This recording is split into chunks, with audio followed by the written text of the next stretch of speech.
My brothers and sisters, it brings a lot of comfort. When you do good, do it in the most beautiful way.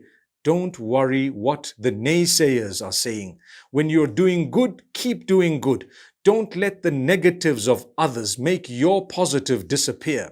Don't let the negatives of others make you a negative person.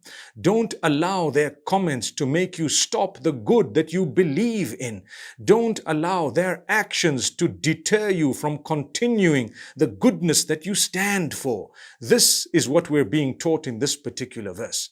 What amazing advice from Allah subhanahu wa ta'ala. What beautiful lessons we derive. What comfort we achieve. There is a crisis indeed. People will become jealous of you. They were jealous of those better than you.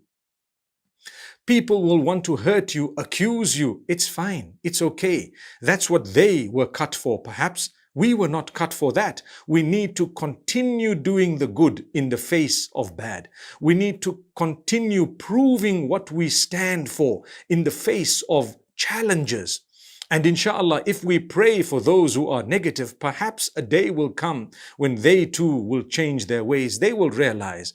We try with them and continue trying with them. May Allah subhanahu wa ta'ala grant us that comfort.